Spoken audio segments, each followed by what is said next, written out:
Hello दोस्तों, मैं हूं दिनेश की और आप सबका स्वागत है रोजी रोटी कार्यक्रम के अंदर। और इस कार्यक्रम में दोस्तों हम दरअसल डिस्कस करते हैं आपकी रोज की समस्याओं को, अर्थव्यवस्था की बातों को, जो आपकी रसोई को प्रभावित करती है उसको भी, जिसमें महंगाई भी और बहुत सारी चीज़ें हैं। और इन विषयों के ऊपर बात करने के लिए हमेशा की तरह हमारे साथ आज भी मौजूद हैं हमारे नयन भाई पारिक जी। नयन जी, स्वागत है आपका। Thank you so much Dinesh भाई। भारत के बड़े अर्थशास्त्री, इकोनॉमिस्ट, स्ट्रेटजिस्ट, मैनेजमेंट गुरु और कई स्टेट गवर्नमेंट्स के इकोनॉमिक एडवाइजर कह सकता हूं। तो एक क्या कहेंगे, इकोनॉमी के एक महापंडित। नयन भाई, स्वागत है। Thank you so much. आ, हमारे इस प्रोग्राम के तुरंत बाद ही अब क्रिसमस भी आ रहा है, तो हम क्रिसमस के बाद ही मिल पाएंगे देखा जाए तो। आप सबको क्रिसमस की भी बधाई, सभी दर्शकों को क्रिसमस की बधाई, और साथ में नए साल की 2022 की एडवांस आप सबको मंगल कामनाएं कि आप सबका वर्ष अच्छा जाए। Merry Christmas to you also, and आपको भी नए साल की शुभकामनाएं। आई थिंक बहुत टाइमली आपने विश कर दिया आई थिंक। और क्योंकि दूसरा एपिसोड आपने कहा उसके बाद का है, तो बिल्कुल क्रिसमस के बाद का है जी। अभी हाँ इस केस बनता है हमारा, तो बिल्कुल तो तो क्रिसमस क्रिसमस की की बधाई। शुभकामनाएं। इसको हमारे पुराने टाइम में इसको हम बड़ा दिन कहा करते थे, स्कूल में बड़े दिन की छुट्टी होती थी, इसको बड़ा दिन कहा जाता था। खैर, तो हमारे सभी भाई बहनों को जो भी क्रिसमस का त्योहार मनाते हैं, और सभी भारतीयों को हमारे ये क्रिसमस की और बधाई हो। दिनेश भाई आपको शुभकामनाएं। आज आपकी मेरे ख्याल से पहली बार हम लोगों ने रोजी रोटी एक दिन के बाद की है, क्योंकि आज आपकी तबीयत थोड़ी सी कल नासाज थी। मेरी आज तबीयत भी कल से एनर्जी थोड़ी कम है, सी, उसके हाँ बावजूद हाँ, आपका कमिटमेंट है कि आप आज कर रहे हैं इसको। तो हमारी थोड़ा सा लो है। शुभकामना है कि आपकी एनर्जी और आपकी जो हेल्थ है वो बरकरार हो और आगे भी अच्छी रहे। और जी सर। आपकी कमिटमेंट रोजी रोटी के प्रति जो है वो ऐसी ही जारी रहे कि आप हमेशा उसका सोचते हैं, करते हैं। तो पहली बार एक दिन मिस हुआ, पर आई थिंक फिर भी आज आपने लगातार उसको कर ही लिया। सो हमारी सबकी शुभकामनाएं आपकी अच्छी तबीयत के लिए, सेहत के लिए। बहुत बहुत धन्यवाद। जी। आज छोटे छोटे तीन विषय हैं। भारत सरकार एक सेमीकंडक्टर चिप्स के अंदर 76,000 करोड़ की 6 साल के अंदर स्कीम लेके आई है, जो कि आप कहो 12-12,500 करोड़ पर ईयर के हिसाब से इंसेंटिवाइजेशन है। कितने लोग आएंगे नहीं आएंगे मैं बोल नहीं सकता। और साथ में दूसरा है होल सेल प्राइस इंडेक्स 14.3% पर पहुंच गया है, जो कि एक अलार्मिंग लेवल है देखा जाए तो, जो इस बात का इंडिकेशन दे रहा है कि 2022 का साल देखा जाए तो दोस्तों बहुत महंगाई का साल होगा। और तीसरा है कि बूस्टर डोज की बात सब जगह दुनिया में चल रही है। 2 वैक्सीन देने के बाद भी बहुत सारे देशों ने स्टार्ट कर दिया है। In South Asia, Bangladesh has become the first country to begin booster dose from 19th of December, जो गुजर गया है, तो उन्होंने उस दिन स्टार्ट कर दिया है। दोस्तों, इसी के साथ एक छोटी सी सूचना कि आज हमने भारत का भाग्य 2022 में न्यूमरोलॉजी के हिसाब से कैसा होगा, उसका भी नीचे मैं लिंक दे रहा हूं। वो आपको अवेलेबल है न्यूज वर्ड के ऊपर, आप देख सकते हैं वहां पर जाकर कि ये साल कैसा होगा। लंबा एपिसोड है, 20 मिनट से अधिक का, तो इसमें बहुत सारी स्लाइड्स भी हैं। आपको प्रसन्नता होगी देखकर कि ये साल कैसा होगा। और जो व्यक्तिगत रूप से 1 नंबर से 9 नंबर के जो है, वो भी आपके सामने जल्दी आ जाएगा। तो ये एडवांस में सूचना, तो अपना साल कैसा होगा वो देखना मत भूलिएगा, क्योंकि जहां मैं कार्यक्रम एज एन एंकर करता हूं, वही मेरा एक इंट्रोडक्शन जो है वो एज एन एस्ट्रोलॉजर, न्यूमरोलॉजिस्ट और वास्तु एक्सपर्ट भी है एक्चुअली देखा जाए तो। और अब क्या कहें कि पूरी दुनिया से लोग आते हैं मेरे पास कंसल्टेशन के लिए। ये सब परमपिता परमेश्वर का आशीर्वाद है। तो सीधा चलते हैं नयन भाई के साथ में। पहला टॉपिक जो है 76,000 करोड़ का एक तरह से गवर्नमेंट इंसेंटिवाइज करने जा रही है। मैं ज्यादा कुछ नहीं कहूंगा, पहली टिप्पणी और पूरी टिप्पणी आपकी इसी टॉपिक के साथ। देखिए, सेमीकंडक्टर का महत्व हम सब जानते हैं, और जी। उसके कारण जो उसकी स्कैरसिटी के कारण जो इकोनॉमी पे असर हुई पिछले 1-2 साल में, वो भी हम लोगों को सबको पता है। और ये जो कोरोना काल में थोड़ा सा वर्चुअल प्रेजेंस, बाकी की जो इलेक्ट्रॉनिक चीज़ों का प्रेजेंस, जो हमारी उनकी अहमियत बढ़ी, उसके कारण सेमीकंडक्टर चिप का जो स्केर्सिटी हम सबको महसूस हुआ। कोई ना कोई कारण से आपको लगा कि गाड़ियाँ कहीं नहीं मिल रही है, कहीं डिले हो रही है, कहीं वाइट गुड्स में तकलीफ है। तो इस सब की जड़ है सेमीकंडक्टर अवेलेबिलिटी। और जी। वो जो एक एस्पेक्ट है जिसमें कि हमारा देश थोड़ा सा पीछे चल रहा था, उसमें सरकार ने अब ये निर्णय लिया है कि हर साल आपने जैसे कहा 10-12 करोड़ रुपए का इंसेंटिव दे के हम सेमीकंडक्टर यूनिट्स को यहाँ लाएंगे। और उसके कारण अब लाएंगे, आएंगे नहीं आएंगे वो अलग बात है, पर एटलीस्ट एक पहला हमने कदम रखा है। हमने एक रेड कारपेट बिछाई है कि अब जो भी सेमीकंडक्टर वाले यूनिट है वो यहाँ आए। उसके कारण जो एम्प्लॉयमेंट बढ़ेगी उसका भी एक एस्पेक्ट है। और मेरे ख्याल से हमारी इंडस्ट्री है जो, और उसको जो सेमीकंडक्टर यहाँ अवेलेबिलिटी बढ़ेगी चिप्स, उसके कारण जो उनका सप्लाई चेन और उनका जो पोजीशन है वो भी एक थोड़ी सी रोबस्ट बनेगी, और वो खुद एक कॉन्फिडेंटली अपना सप्लाई शेड्यूल अपनी प्रोडक्ट का दे पाएंगे। तो मैं समझ रहा हूँ कि ये एक अच्छा स्टेप है, नेसेसरी स्टेप है। उसके आसपास अब क्या क्या और भी चीजें जरूरी है, क्योंकि कभी कभी क्या पैसे अकेले से नहीं होता है, we need to do so many other things. तो कभी कभी हमने इकोसिस्टम ऐसी चाहिए, जेड में इकोसिस्टम चाहिए बस इसमें। बस बस बस बस कहीं हमने कॉन्सेप्ट देखे हैं कि हम लोग उसको करने के बावजूद जो ऑब्जेक्टिव था उसको अचीव नहीं कर पा रहे हैं। तो मैं समझ रहा हूँ कि इसमें भी हम लोगों को एक तो इंसेंटिव है, पर बाकी का भी जो उसका पूरा वाइट पेपर है, जो उसका एक प्लान है, जो एक इकोसिस्टम है, वो बनाने की भी जरूरत है। और मैं समझ रहा हूँ कि इसके साथ साथ सरकार वो भी बनाएगी ताकि कोई भी अनसर्टेनिटी सेमीकंडक्टर चिप के कारण हमारी इंडस्ट्री को असरग्रस्त न करे। बिल्कुल आपने सही कहा, और बल्कि आज के ही न्यूज़पेपर में था कि मैंने उसके ऊपर एक एपिसोड किया भी है कि इंटेल जो कि अमेरिका की बहुत बड़ी कंपनी है चिप बनाने की, हालांकि टीएसएमसी है, सैमसंग है, 2-3 और कंपनियां भी हैं, करीब 50 से 60% तो जो शेयर होल्डिंग है वो ताइवान की है। लेकिन इंटेल ने अनाउंसमेंट किया है कि $7 बिलियन का इन्वेस्टमेंट वो चिप्स में करने जा रहे हैं मलेशिया के अंदर। इसी साल से 2022 के पहले 3 महीनों में स्टार्ट कर रहे हैं प्रोडक्शन, और मतलब जो फैक्ट्री बनाने का काम स्टार्ट कर रहे हैं, 2024 में प्रोडक्शन स्टार्ट हो जाएगा। तो बहुत सारे कंट्री ऑलरेडी लीड ले चुके हैं हमसे कि इंटेल भी मलेशिया में जा रहा है। मुझे ज़्यादा खुशी होती है अगर इंटेल अगर भारत में आ जाता और कुछ एक यूनिट खोल लेता था, और 2024 यानी कि 2 साल में ऑपरेशनलाइज भी हो जाएगा। दूसरी बात ये है कि एक छोटा-सा प्रश्न था इसके अंदर जो मैं आपसे नयन भाई ज़रूर करना चाहूँगा। टीएसएमसी जो दुनिया की सबसे बड़ी प्रोड्यूसर है, उसका जो अनाउंसमेंट है अगले 3 साल के अंदर $300 बिलियन के इन्वेस्टमेंट का इस क्षेत्र में, और वो उसमें बहुत बड़ा इन्वेस्टमेंट उसका अमेरिका में आ रहा है, देख कैलिफोर्निया के अंदर आ रहा है। और अभी लास्ट वीक का अनाउंसमेंट जो खास तौर से सैमसंग का है, जो कि दूसरी सबसे बड़ी कंपनी है दुनिया की, उन्होंने कहा कि अगले कुछ सालों के अंदर हम 451 करोड़ $451 बिलियन इन्वेस्ट करने जा रहे हैं। तो इसमें बहुत बड़ा इन्वेस्टमेंट चाहिए, और यूनाइटेड स्टेट्स ने तो ऑलरेडी रेड कारपेट बिछा के पूरा इकोसिस्टम सब कुछ कर दिया है। तो हम क्या उस किस्म के चैलेंजेस को स्वीकार कर पाएंगे? वो इन्वेस्टमेंट हमारे पास है जो आज मलेशिया कर रहा है, या आपका सैमसंग कर रहा है, या टीएसएमसी कर रहा है, जो उनके प्लान्स हैं। तो हमारे प्लान तो उनके सामने बहुत छोटे हैं।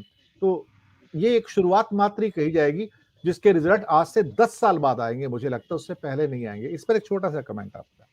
मैं समझ रहा हूँ कि आपने जैसे कहा वो ये एक इंडस्ट्री है जो छोटा सा क्लब है। कुछ एक लोग हैं, 4-5 इंडस्ट्रीज है जो कि इस पूरे मार्केट को महद अंश से कंट्रोल करती है और सप्लाई करती है, और उनकी मोर और less oligopoly type of situation जी है। जी जी, तो कार्टलाइजेशन है। मैं समझ रहा हूँ, हाँ, तो मैं समझ रहा हूँ कि उन लोगों में से किसी एक को इनवाइट करना वो भी हमारे लिए बहुत महत्वपूर्ण होता है। तो जैसे अभी गुजरात में वाइब्रेंट गुजरात का हमारा एक इनिशिएटिव चल रहा है, जिसमें गुजरात सरकार के नुमाइंदे जाके हर जगह से लोगों को बुलाते हैं। मैं समझ रहा हूँ उसमें कोई एक सेमीकंडक्टर चिप के बारे में भी कुछ हम लोग काम करें, और उसमें ये 3-4 जो कंपनीज है उसमें कहीं ना कहीं कोई इंडियंस काम कर रहे होंगे, कोई ना कोई हमारे ऐसे लोग होंगे जो कि इंडिया के सिंपथाइजर है। उनके जरिए हम फोकस्ड वे से इन 3-4 कंपनीज में से एक को कैसे रेड कारपेट बिछा के ले आए, आई थिंक वो एक बहुत जरूरी है। और वो उस डायरेक्शन पे काम हो तो एक ही स्टेप से हम लोगों का चिप मार्केट में अपना एक बड़ा प्रेजेंस हो जाएगा।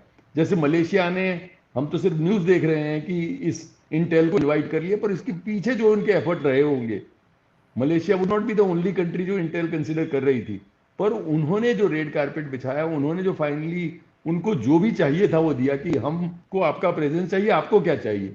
और जो जो उनको दिया तब जाके फाइनली वो मलेशिया में अपना यूनिट लगाने का निर्णय कर रहे हैं।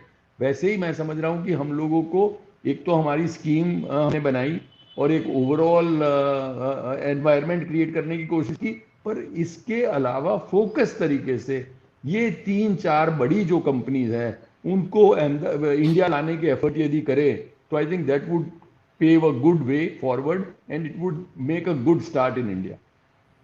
बिल्कुल, और उसमें एक सबसे जो ज़रूरी चीज़ है, जो भारत में बहुत जगह कमी है, पानी का इस्तेमाल उसमें बहुत ज़्यादा है, ख़ास तौर से सेमीकंडक्टर चिप्स की इंडस्ट्री में।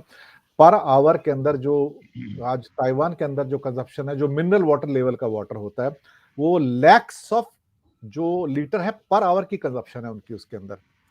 तो भारत में सबसे पहले तो ये देखना ज़रूरी है कि कौन-सा शहर ऐसा होगा, कौन-सी जगह ऐसी होगी, जहाँ आप इतना पानी जो है, वो भी मिनरल वाटर लेवल का पर आवर में प्रोवाइड करवा पाएँ।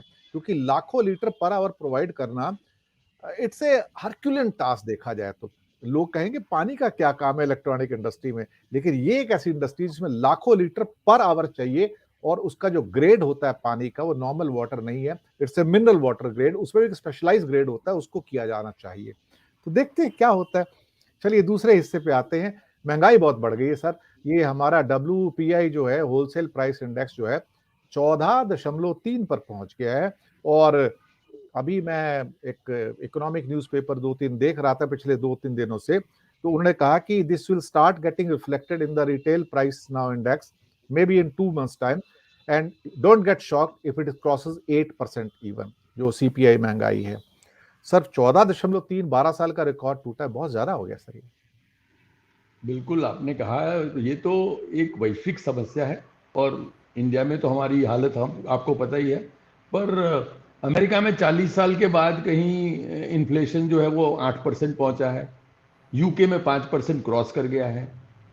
हुआ ये कि जैसे कोरोना की शुरुआत हुई तो सब देशों ने लिक्विडिटी आसान कर दी। पैसा बहुत अमेरिका बढ़ा। में पैसा छापना शुरू कर दिया, तो अमेरिका ने मेरे ख्याल से पिछले 2 साल में इतनी करेंसी नोट प्रिंट की है जो अब तक उन्होंने जितनी करी है उससे डबल है। जी। तो पूरे टाइम पे अमेरिका ने जो नहीं किया वो 2 साल में इतनी नोट्स अवेलेबल की। इंडिया में भी हम लोगों ने एक इजी लिक्विडिटी पॉलिसी फॉलो की है।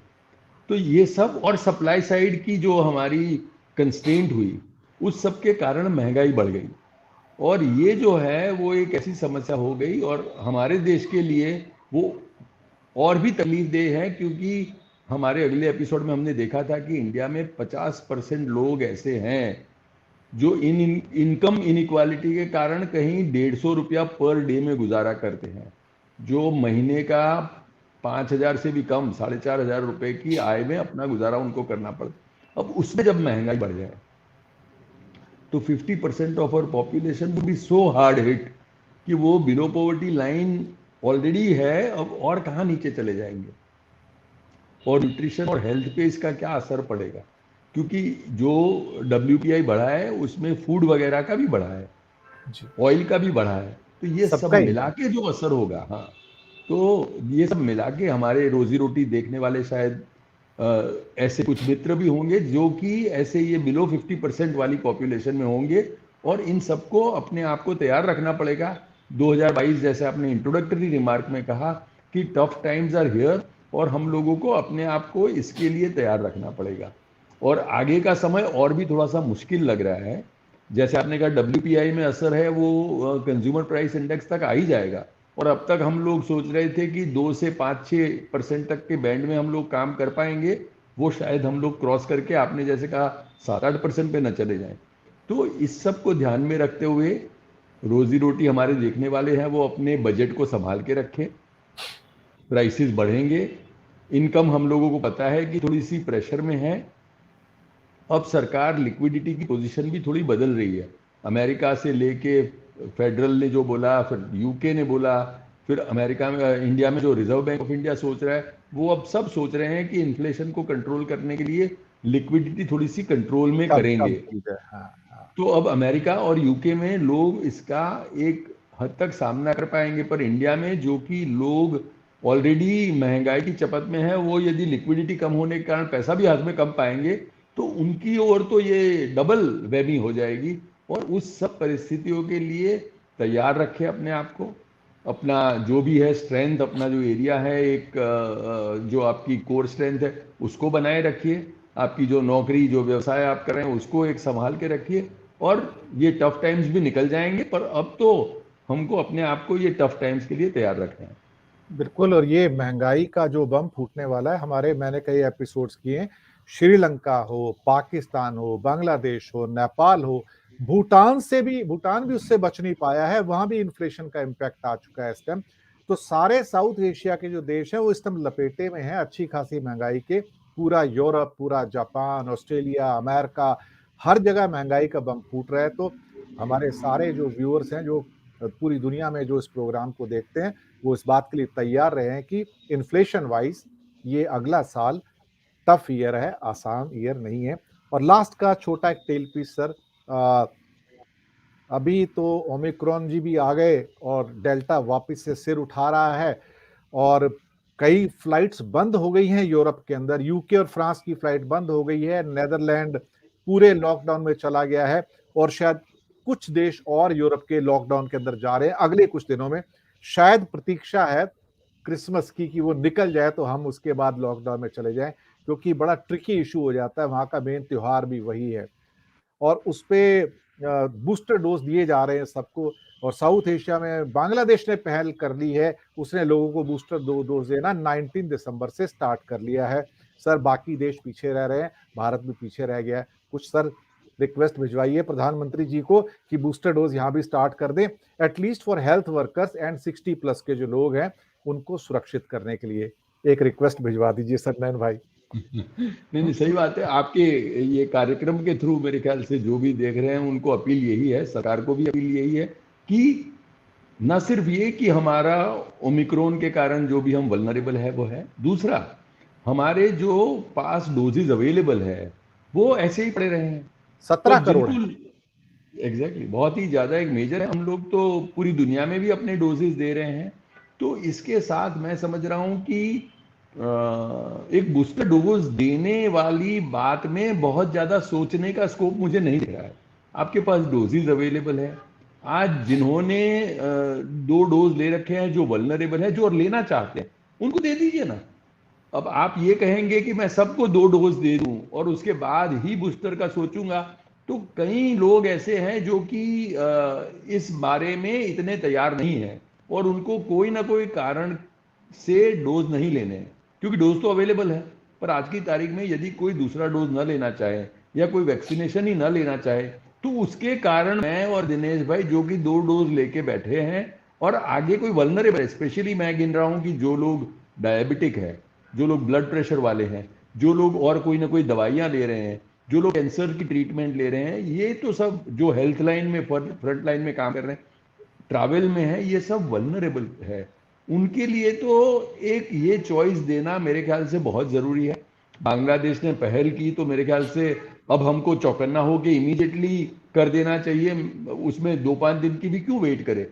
यदि हम लोग कुछ भी ना करें, उससे तो अच्छा है कि एक बूस्टर डोज दे। इसकी एफिकेसी क्या होगी, ये वो सब चर्चा का एक स्थान है, पर मैं कह रहा हूं करने की आज जरूरत है, क्योंकि ये इन अ वे नो ब्रेनर है। इन अ वे इसका कोई नुकसान ज्यादा क्या हो सकता है? आपके पास डोजेज पड़े हैं, लेने के लिए लोग तैयार हैं, उनको देना शुरू करे तो it would also have a ripple effect. यदि आज दिनेश भाई ने लिया तो मुझे पूछेंगे कि भाई आपने ले लिया कि नहीं, तो ले लीजिए ना, बोले उसमें नुकसान क्या है? आपने 2 रखे हैं, 2 ले लिए, एक और डोज ले लीजिए, अपने पास पड़े हैं। तो मैं समझ रहा हूँ एज अ कंट्री कोई बात नहीं, कोई आगे निकल गया, आप पीछे, पर अब तो हम लोग करने लगे। अब कल उठ जाएं और इमीडिएटली चालू करें। इनफैक्ट कुछ एक तो हमारे दोस्त है वो पूछ रहे हैं कि अनऑफिशियली कुछ मिल सकता है डोज, तो मुझे बूस्टर डोज ले लेना है, या मैं बाहर जाके ले आऊं कहीं ना कहीं बूस्टर डोज। अब मेरे ख्याल से जो कोलकाता वाले हैं वो तो बांग्लादेश चले जाके ले ही सकते हैं कि बूस्टर डोज लेके सबको वापस आ जाऊंगा। तो ये सब चीजें और कॉम्बिनेशन शुरू हो उससे पहले मैं समझ रहा हूं कि हम लोगों को यहाँ बूस्टर डोज करने का टाइम है। वी वोंट जी लूज एनीथिंग, और हम लोग कर लें वो अपील। हम सबको करते हैं, जो भी सरकार में है, जो निर्णय ले सकते हैं, कि प्लीज इसको करिए, और सबको जो भी बूस्टर डोज लेने के उत्सुक है उनके लिए एक द्वार खोलिए। बिल्कुल, आपने सही कहा। तो दर्शक मित्रों, ये था आज का रोजी रोटी कार्यक्रम जिसमें हमने 3 पॉइंट्स को कवर किया है। और इस मौके पे जहाँ बूस्टर डोज़ की हमने बात की, हम आप सबके अच्छे स्वास्थ्य की कामना करते हैं, वो सबसे पहले है, क्योंकि हम ये समझते हैं कि अगर आपका स्वास्थ्य अच्छा है, तो आप ज़िंदगी में सब कुछ अच्छा कर सकते हैं। अगर स्वास्थ्य साथ में नहीं देता, हेल्थ अच्छी नहीं है, तो बाकी सारी चीज़ें रुक जाती हैं और इस बात को मैंने भी कल महसूस किया। मेरा खुद का स्वास्थ्य थोड़ा खराब हो गया था, तो मेरे कई एपिसोड जो रिकॉर्डिंग वाले थे, वो रुक गए थे, उनको पोस्टपोन करना पड़ा। अभी भी खैर उतना फिट नहीं हूँ, लेकिन उम्मीद है कि आप लोगों की दुआओं से अगले 1-2 दिन तक पूरा फिट हो जाऊँगा और क्रिसमस मनाने लायक हो जाऊँगा। डेफ़िनिटली मुंबई में क्रिसमस बड़ी धूमधाम से मनाया जाता है वैसे भी देखा जाए तो। तो दर्शक मित्रों हमें दीजिएगा आज्ञा और नयन भाई आपका बहुत-बहुत शुक्रिया और एक बार थैंक फिर यू से दर्शक मित्रों आप सबको क्रिसमस की बधाई, नए साल की बहुत-बहुत मंगल कामनाएँ, शुभकामनाएँ। आपके आने वाला समय शुभ हो, मंगलमय हो, यही हमारी सबकी कामना है। बहुत-बहुत धन्यवाद आप सबका। Thank you sir.